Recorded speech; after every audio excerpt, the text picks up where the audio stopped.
So, what's new rowing wise this week? All right. So rowing wise, I haven't been in the boat since Sunday, because our season's a little interesting right now. I thought we were done, which part of me was kind of relieved. I'm kind of ready to be done. Um, but there are still people who are rowing, because they're training for the head of the fish. And I think I can still go. Part of me kind of wants to go. I'm not really sure where I am with that. And Sunday was really fun. All three of us rode, and Hannah won two medals. Oh wow. Oh, I'm And excited. It's always exciting to bring home a little bit of hardware, right? definitely, yes. And Keegan had his first race. And our little victory was that it's a rivalry within our team. So our team had two quads in the women's quad. We got last and second to last. But the victory is that last week I was not in the boat for the head of the Hudson, Mhm. but there were two sisters that were in two separate quads. The one sister won at the head of the Hudson, and then the boat that I was in with the other sister won at the fall classic. Oh, So cool. now they're even sister to sister, and I was in the winning boat this past. So it's like the small Oh, victories. very cool. Very cool. Hmm. How Yeah. about you? Rowing wise this week. Well, I didn't finish the boat, but so I'm working on this Pinert single. Hmm. Um, I ordered a bunch of parts from McMaster Car, and it's always a toss up if I do it right. Hmm. Sometimes like I open the package and everything fits and it's the right size, and this was one of those times where I open it and everything's just a little bit too small, a little bit not what I wanted. So I'm probably going to have to return a bunch of stuff and maybe I think there's a couple things like carriage bolts and stuff like that I can get at Home Depot. So I might just go to the depot and pick that up rather than trying to order it. I thought I was just going to be slick and order all that and get that kind of taken care of. But with the parts that I did have, I kind of pillaged from the other boat that I had in the garage. So I was able to put it together. I wanted to get the float test done. I got the skeg on. And yeah, so the boat floats. I So now, saw. yeah, like so the next part will be actually like really like securing everything down. Like I gotten a recommendation that I should use just a little bit of epoxy because the boat's like all wood and so all the screws are kind of into the wood. So use a little bit of epoxy to just to seal everything, like putting down the slides and the shoes and the all the stuff that I'm just not going to take back out of the boat. Like the only reason it was taken apart was because it was stored. So all those things that are going to be kind of permanently on the boat, put them on with epoxy. And then, yeah, I can probably take it out rowing. I have one more step as far as I have some Macon blades that are old C2 Macon blades, and the handles are like dry rotted. And I think I mentioned it before. I was going to take the old handles off and just use them on the wood. But the big thing is that I've been out in the pair 2 times this week. Yay. It was yesterday and this morning.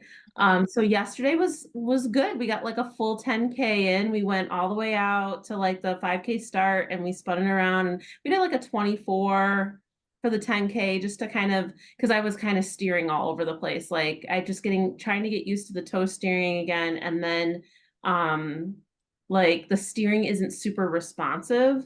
So I'm getting just a little bit of port, just a little bit of starboard. So I still have to ask for pressure or lay up on my pressure a little bit. So that's a little bit frustrating this morning after using it all day yesterday, or not all day, but for the practice we did yesterday. This morning, the rudder strings were really loose. So we got out there and I couldn't control it at all. It was like the rudder was like turned one direction and we Uh-oh. were kind of like cruising towards the shore, like every single stroke. So we Hmm. had to because our boathouse, if you're familiar with the Genesee, there's like GWC where my boat is, and then there's GRC. So there is another boathouse that's kind of diagonal from us. So we kind of Okay. limped our way over to the boathouse diagonal from us and used their dock, got out, got it as straight as we possibly could. And then we got about 8K in today because it took so much time to fix the rudder. So I'm just kind of like my hands are really sore. Oh. Like they're not torn up, but they're sore. And I forgot how that feels like when you're rowing sweep and your hands get really sore.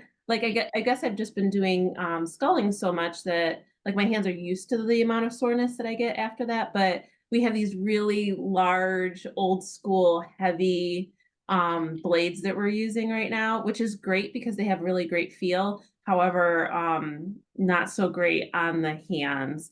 But like I got up to the top the other day and like just like it was like reflex. I put my hand in the water and put it on the oar and I was like, oh my gosh, I haven't done this in years because the sculling oars don't there isn't that kind of responsiveness to it. Like I mean if Mhm. you put water on the sculling oar, it's just gonna make it worse. Yeah. I hadn't done that, but I just kind of like I didn't even think about it. I put my hand in the water and put it on the oar. And I was like, wow, this is so crazy how it like it all kind of comes back to you. It's weird. So Yeah. yeah, it's been Oh, fun. Fun good. out there and sweeping and excited about Head of the Charles and all my boat mates are getting their permission letters from the NCAA so they can row, which is kind of fun. I think everybody's letters have come in. So So how does it work with them? So are any of them on teams that would have like also had a chance to row with their team at the Head of Um, the Charles? I'm not sure if any of them, because I know the couple of girls are from like West Coast. Okay. I don't think their teams were coming out for the Charles. Hmm. I don't know if there are any East Coast gals on the team. There might be, and I just may not know. But I Hmm. mean, they potentially, I mean, I'm sure their coach wouldn't want them to row twice. So, Yeah. and you can't row twice at the Charles. So, Yeah. so I'm assuming that their teams aren't going to the Charles. So, I mean, there's Yeah. so many regattas. I mean, it's Yeah. so crazy. I Hmm. love looking on Instagram because, you know, you hear about regattas that you don't go to and just kind of seeing how there's Yeah. all different things that people are doing. So, yeah, Yeah, I've been scouring like Row 2K and Regatta Central because you know I have a junior who is potentially interested in rowing in college and just kind of checking out like what races plate people go to and yeah, you know how they do against the competition and just knowing some of the rowers that are now rowing in college and just kind of like it's fun to kind of see you know yeah. what people are doing and where they decide to go and yeah, very cool. Yeah. I actually have some news. My cousin's daughter, Hmm. who she goes to Alabama, University of Alabama, Hmm. and she did the walk-on for the crew team and she made the team. Oh, that's So exciting. yeah, I'm Wow. so excited for her. Like, and she's gonna love it. Like, she already like doesn't mind waking up early. She's like the perfect rower personality. Like, she doesn't feel like she's missing out on anything. Hmm. Like the nighttime, like she's like, I'm glad that I have an excuse to like do my homework and go to sleep. So, 'cause, Bama's pretty like it's pretty crazy down there. So, Oh, yes. yeah, Yeah, they're the ones all over TikTok with like their yeah. you know, like their homecoming outfits and Yeah, she's like the cowboy boots, the short skirts, the whole thing. sure. So she's just, Yeah. I mean, she's just not that kind of gal. So I'm sure Yeah. that like rowing is like perfect for Yeah. someone who, you know, you want to do the work, you want to have a good time, but you don't want to necessarily have to like get out your bedazzler every weekend put on makeup and Yeah. dress up. Like, yeah, I mean, it's exciting because like Mhm. it's such a big school, and so we're excited for her. But yeah, like she just, I mean, she enjoys like that big campus life, but she doesn't Mhm. get to be like completely immersed in it. And Yeah. people pledging for sororities and all that Yes. kind of thing.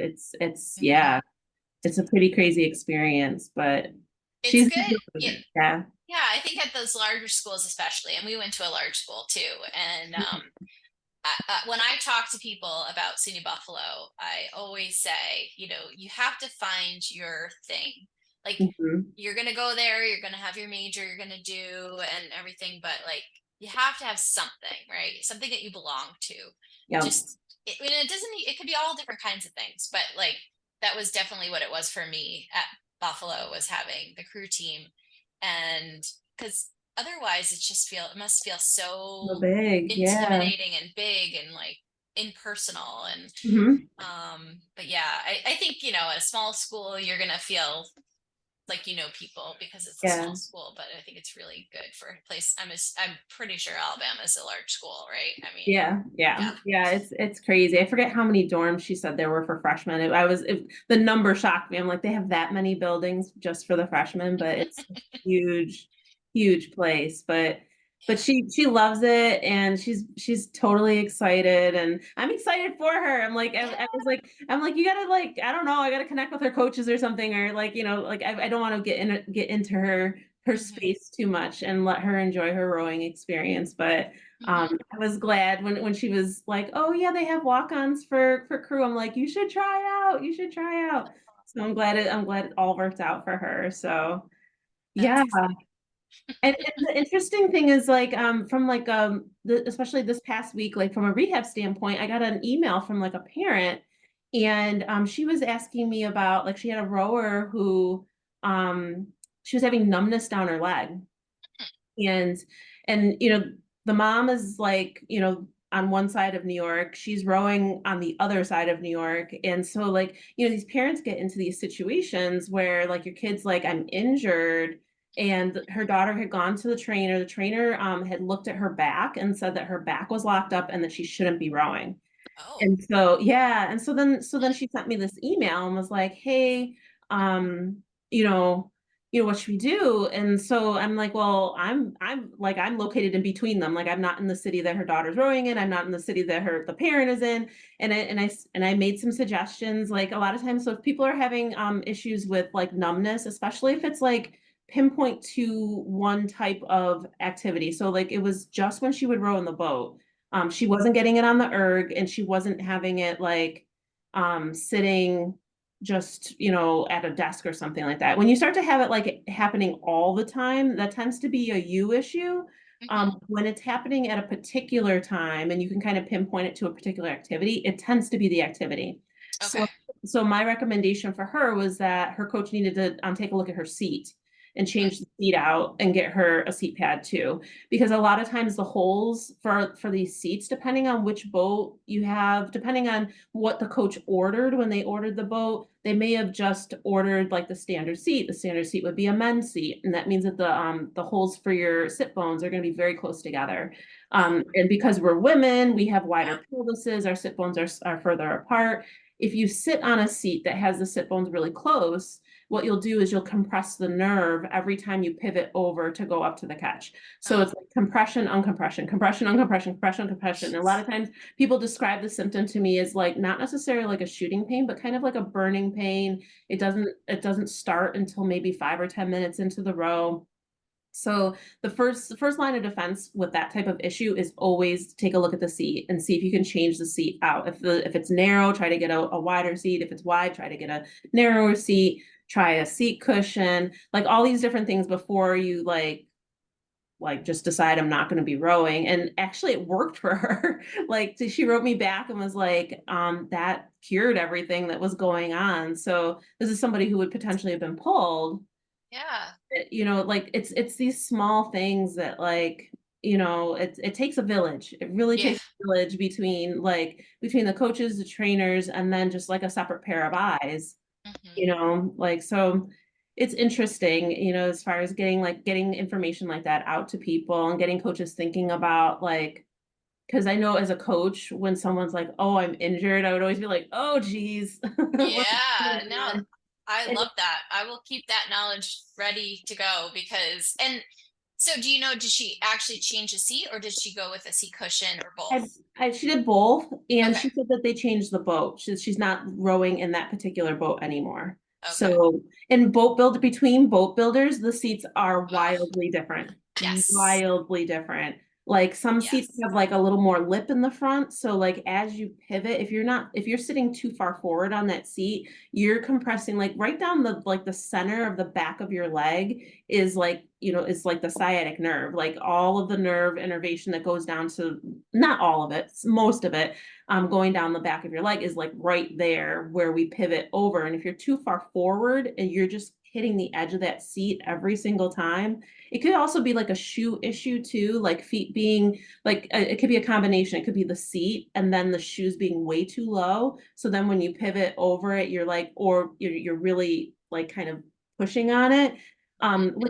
With the feet higher, the issue becomes like that the distance between like the seat and the heel cup become too close together.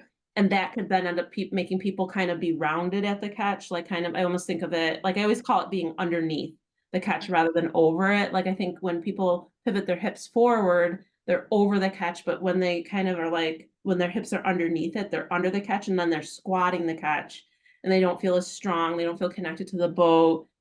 So like it's this balancing act. So if someone's having numbness, changing the seat out, giving them a cushion, potentially looking at where the foot placement is, because you can probably play around with that too and solve it. But a lot of times when someone says they're injured, you think it's an athlete problem and not an equipment problem, but it could be a combination of the two. But if she had mentioned to me that like it was always happening, like Mhm. it would happen whenever she was in a position where she would compress the back of her leg, then it's probably more an athlete issue. If she was saying she felt this on the erg, if she sat in class too long, she would get numbness down her leg. If she sat in the car too long, she'd get numbness down her leg. Then I would definitely think it's like an athlete thing rather than an actual equipment thing. But things isolated just to the boat or just to the erg, I always kind of think about, that's setup, that's equipment, that's something that may be an easy fix. So that was a Yeah. win for me Nice. this week that it was an easy fix for this person. So Nice. So you helped at a distance. So do you do that often where like if I wanted to meet with you, I could do that at a yeah. distance? Yeah, Okay. yeah, I can, especially, I can even do, because you're in New York State, so I can even do Hmm. physical therapy for you and do virtual physical therapy. So Okay. so the way that physical therapy works in New York State is that you, of course, you need a license to practice Hmm. as a medical professional. And that license allows me to treat anyone within New York State. Hmm. So if you're from another state and you came to see me, I could treat you because I'm in New York State. If you're Hmm. someone who's in New York State, then I can treat you virtually too. And I have sometimes I treat people who are in Rochester, I treat them virtually because it just is a time issue. Um, Hmm. so a lot of times, like during like COVID, like virtual telehealth became really, really popular, and it's a great option for people, especially when people are busy. Yeah. Or you want to see somebody in particular, like say you want to see me, then Hmm. to be able to do that telehealth wise was really helpful. So yeah, that's kind of, I try to get the word out to people and let them know that I'm there to help. And most of the time, if someone just emails me a Hmm. question, like I'll do my best to solve it. That's free advice. That pay it forward and I just want to make sure people are rowing. I hate the idea of Yeah. people stopping rowing. I hate reading on like I'll go on Row 2K and look at boats and stuff like that, and somebody will write, "Oh, back injury, no longer rowing, got to sell the boat," and I'm like, "Oh my gosh." Like I wish I could help you, like so you can get back in your boat because nobody Hmm. wants to be injured. Like if Right. you want to stop rowing and like that's like a choice that you've made, Yeah. fine. But if injury has stopped you from rowing, that's what gets me. That's my mission and my charge is to make sure that people Yeah. stay rowing. So Well, right, because I mean, in many ways, it's low impact, right? Is it considered low impact, right? Because you're it's not, considered, yeah, it is considered low impact. It's a right? full body exercise. You're Yeah. using all of your muscles. It's a Hmm. lifelong exercise. I mean, a lot of people can do it for a very, very long time. Yeah. And I think and I was just kind of thinking about this idea that like there's so many people who are looking for something fitness wise. Hmm. And rowing is just so dynamic. Like you can do it on your own in your basement on a machine, or you can buy a boat and like and get private coaching and learn how to row, or you can join a team and become part of a community and be a board member and be a fundraiser and be a referee and be like there's all these different ways that you can kind of it's not just fitness. Like it's all of these things kind of rolled together. And I mean that's the really the awesome thing about rowing is that we have a sport that we could be helping people get fit again. Low hanging fruit as far as like just kind of like getting on the erg and rowing and learning the technique there, and then from there trying to get out on the water. And you Yeah. know I think the transition from like somebody who learns on the erg and like has never rowed before and out on the water, I'm always so amazed how, because we grew up around the water, Hmm. like how water conscious they are of like, Hmm. I don't remember Yes. that as like when we Yes. learned being conscious of like this is a body of water. If I stepped in Yes. it, it would be deep and the water would be cold and wet. Like I don't Hmm. know if I ever really thought about that. Like, but that's definitely something as like I've introduced people to the sport, not necessarily the kids. Like if you get a bunch of kids out there learn to row, Hmm. sixth, seventh, eighth grade, they don't think about it. But adults, oh my gosh, it's like the first thing they say. They're like, how deep is the river? And I'm like, I don't know. No, it's such a true thing. And I started rowing when I was 14, I think. Mhm. And my dad had been rowing for years before that. And, we were always going to places where water was involved and everything. But I think so I did the boating certification, like we have to get Mhm. the boating certification now. If you want to drive a boat in New York State, you need your certification by, it's like this whole like grandfathered year in all that. So it's like a driver's ed course. So I was doing that and I was thinking about it. And I really think my perception is so skewed when it comes to nautical terms because I learned everything backwards. Backwards. Oh, it's So so I awful. always am constantly flipping things around. Like I'm thinking like, okay, in the boat, if I'm port, my oar is over here. That's on the right side of the boat, but that's backwards. So it's really on the left side of the boat. Like I have to do that extra work every time I think about it because that's how I'm engaging on the water most of the time. Yeah. Because I'm not normally a coxswain Yeah. Yeah. and I don't drive a motorboat very often.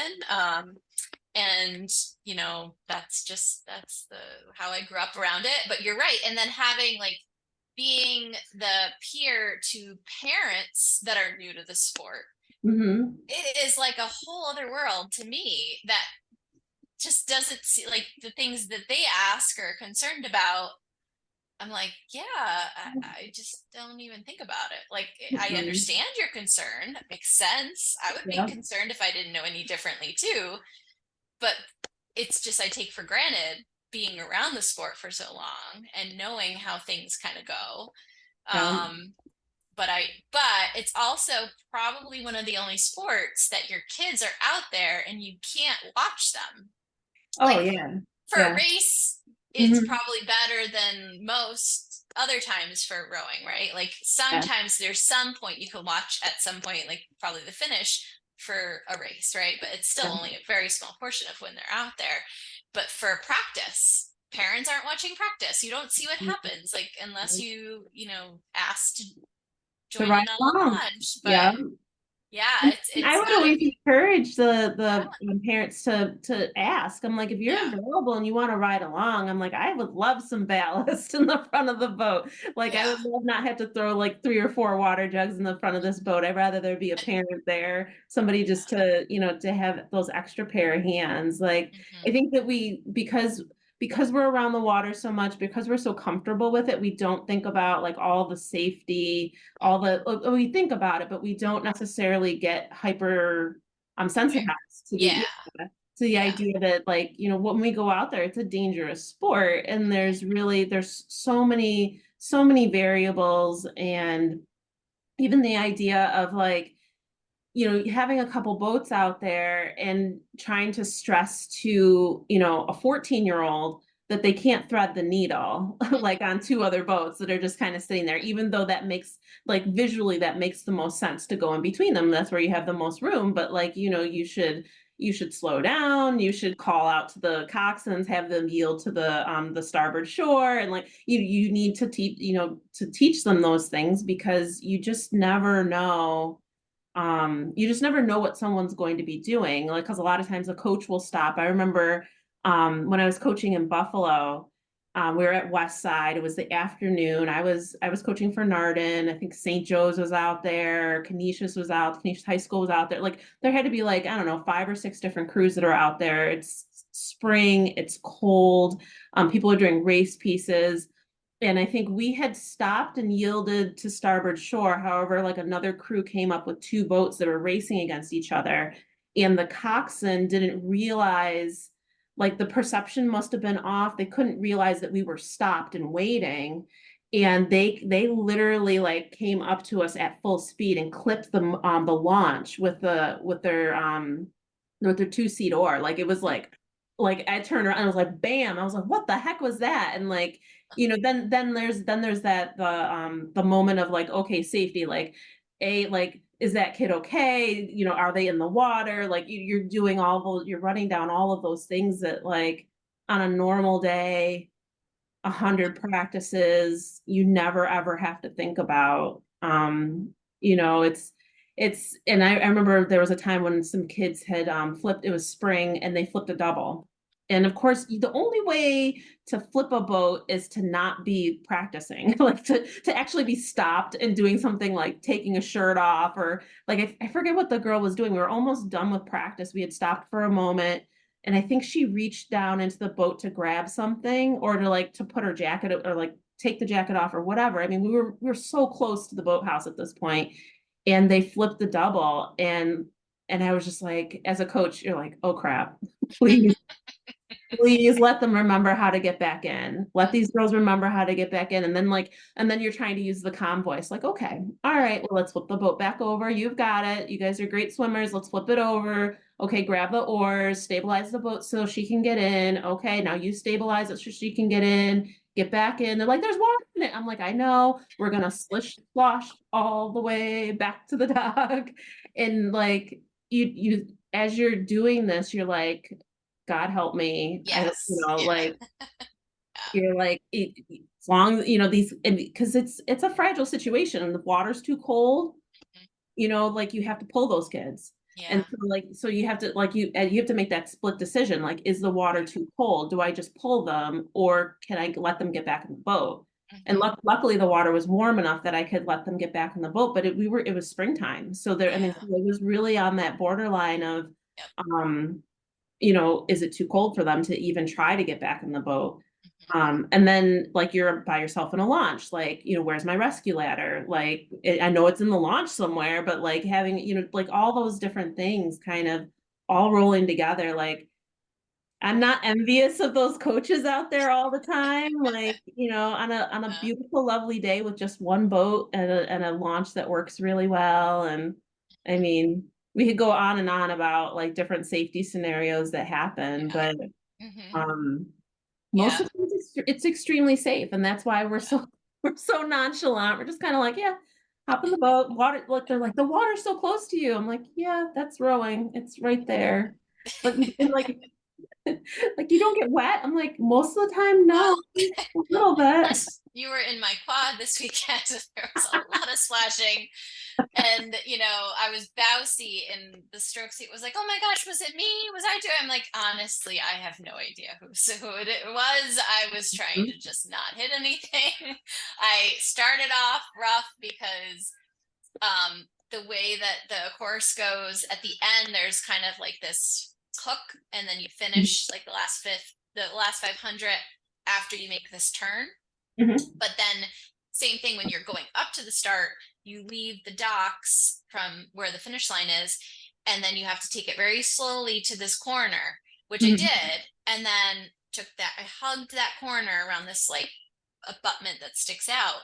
But then Yeah. once I got around there, there's a bunch of weeds, and I was a little more conscious about not getting stuck in the weeds and not as much. And I thought I was close enough, but apparently the people that were racing in the men's master single thought that they were fine being very close to the warm-up lane, Oh, and I geez. saw one of them go on my starboard side, which was correct. That was the way the race was going, and I Mhm. was over here, and then I did one turn this way, and all of a sudden through the bridge there were two of them right there on my port side, which was supposed to be where I was.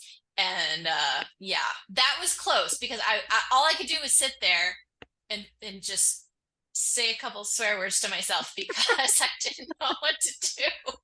It was a little debilitating because I was like, I can't go anywhere. I don't want to go further into the course. They were on this side. So I just kind of sat there and apologized as they rode around me, and felt absolutely awful since I was wearing the tank of the home team. I was putting on the regatta, thank you for coming, and I apologize for running into you during your race. But they luckily did see me at the very end. I mean, because it's it's a challenging point where there's a bridge and there's a Mhm. lot of arches to go through. So the Yeah. visibility beyond the bridge is very difficult. Going both ways. Oh, wow. And so they probably just were paying attention, not hitting the bridge, not noticing like what was beyond the bridge. Same Yeah. thing for me. And then once I looked and saw them, there was very little movement I could do. And luckily, like we were able to pull our oars in a little bit Yeah. so that they could at least get beyond us, but we were right on top of each other. So it was close, but luckily nobody fell in. That's the main point is like the one day you don't want to fall in the water is race day. It's just like you just get through the race. Like I remember standing on the shore and at the head of the Genesee, and literally like when you're on the shore there, like that's the finish line. And there was a kid in a single, and his rigger came off like final, like I forget, like he had maybe 20 strokes left. And so the rigger came off, and like it was just chaos because the water's Nothing you can cold too. do. There's nothing you can do. It's not like you can No. swim the boat over the finish line. And he's just Yeah. like, I'm sure he was mortified too, because like everybody was standing there and kind of watching it unfold. It's like the boat that flips at the dock. It's just like, Yeah. That is fun. It's ironic that you said that because the same thing happened to a kid on our team this May at States. He was in oh his no. last, I think, 500 meters, and same thing. His rigger on the one side just kind of snapped into itself. You know, when he took the boat out, you could see it was like the rigger was like in the wrong direction, Oh and my there was God. nothing he could do. And he actually did try, like he Swimming. tried swimming for a while, and they were like, no, you can't. Oh my gosh. Yeah, I mean that happens. Like equipment failure happens and it Yeah. is what it is, but like you're just like you wish it's not you don't want it to happen on race day. I mean, it's bad enough during practice because everybody gets angry during practice if something happens equipment wise. And then everybody's like looking at the coach like, "Hey, do you have a blah blah?" And they're like, "Yeah, I got a whole set of tools right here, but like probably not a backstay. Probably Yeah. not like like a fresh oarlock to throw on that, like Right. we're gonna have to go back and we'll do, row a six to get us back. Like that's just kind of how it works. So Yeah. yeah. Well, what's our UB update? Any UB updates? I don't have Um, heard anything. I haven't heard anything either, but I did think maybe we could talk a little bit about the timeline of UB from what we knew, and then we can work on like filling in the blanks. So I was Yeah. trying to think about when it started, and I'm assuming probably in the 80s, but maybe I'm that's not a little sure. wrong. That might be something that we'll have to research. I Mm-hmm. mean, I don't know when it started. Huh. Yeah, so that'll be to be continued. We'll get Be a official continued. timeline. But we can definitely say that in 1997, that's when they went varsity, so Yeah. Division One. And then in oh, Wait, shoot, was was it it 2018 2017? or 2017? Yeah, I think it was right around then the So UB was it announced. exactly 20 years? They did 20 years and then that was it. I think so. Yeah, and then they announced there were I think 4 or 5 teams they got rid of for the Division One. So it was like men's swimming, women's rowing. Hmm. I don't know what the other Was teams it were, but baseball? I thought it was like baseball. baseball. Hmm. Really common sports, like Yeah, that like surprising. yeah, that a lot of kids play. Yeah. Yeah, I think it was baseball. I think they still have softball for girls? They probably do just because when they got rid, that's why they had to get rid of more men's because when they added women's and this is like Title 9, right, for Nine. a lot of Yeah. schools to balance out the large